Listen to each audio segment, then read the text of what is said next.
hay que entender que la cultura criolla, la cultura rural, la cultura gaucha es una parte esencial de lo que somos. Y no solo de lo que fuimos en el pasado, de lo que somos hoy, todos los días, de lo que vamos a seguir siendo.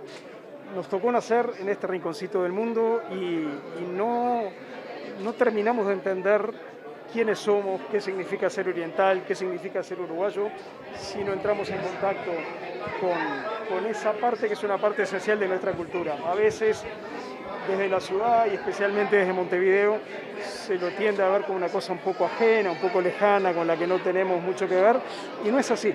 Tenemos todo que ver y de hecho, cuanto más se deja uno empapar por esa cultura, más descubre hasta qué punto estamos todos influidos por eso.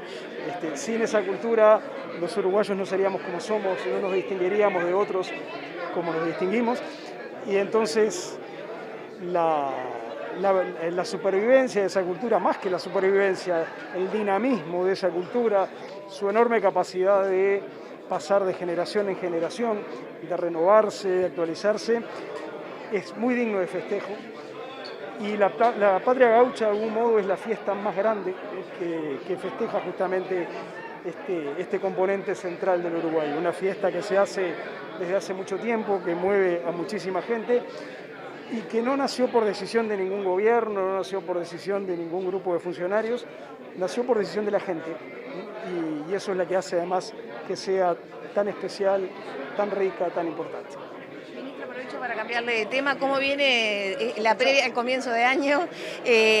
Sobre todo en secundaria, ¿no? Los profesores han denunciado dificultades en la elección de horas y por otra parte avanza la queja de FENAPES en la OIT.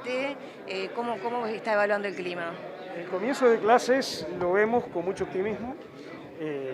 Siempre tenemos algunas dificultades organizativas al principio de los años lectivos, eso viene pasando desde hace muchísimo tiempo y siempre esas dificultades finalmente se solucionan. Lo que tiene de entusiasmante esto es que si la pandemia se comporta como nos dicen que se va a comportar, podemos aspirar a tener un año lectivo lo más próximo de la normalidad que hemos tenido en los últimos años. Venimos de 2 años lectivos, el año 2020 y el año 2021, en donde hubo interrupciones importantes de clases, donde hubo que funcionar en el marco de protocolos que tenían un efecto un poco distorsivo sobre el funcionamiento normal de las escuelas y de los liceos.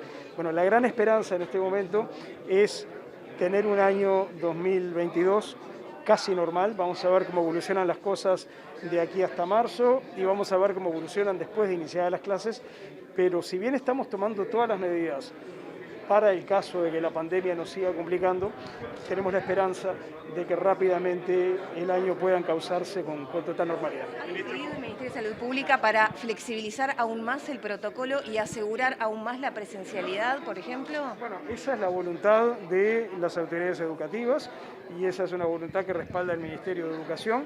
Del otro lado, por supuesto, está el Ministerio de Salud, que tiene que velar por las condiciones sanitarias, y eso es un diálogo de ida y vuelta que además cambia todo el tiempo porque cambian las circunstancias. No es lo mismo tener este diálogo en febrero de 2022 que haberlo tenido en julio de 2021, y ojalá que las cosas hayan cambiado mucho en marzo de 2022. Entonces tenemos que acostumbrarnos a que ese diálogo es permanente. ¿Cómo ve esta polémica que se ha generado en torno a la LUC y los artículos vinculados a la educación? Lamentablemente se están diciendo muchas cosas falsas.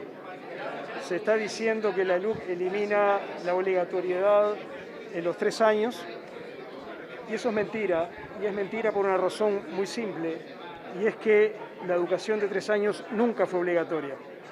La educación de 3 años no es obligatoria en la ley de educación que el Frente Amplio aprobó en 2008.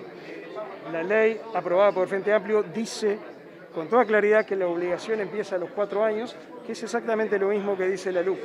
También se dice por ahí que la LUC está eliminando la obligatoriedad de los bachilleratos. Es otra mentira. Si ustedes se fijan en el artículo de la LUC que define a la educación media superior, dice con todas las letras que constituye el tramo final de la educación obligatoria.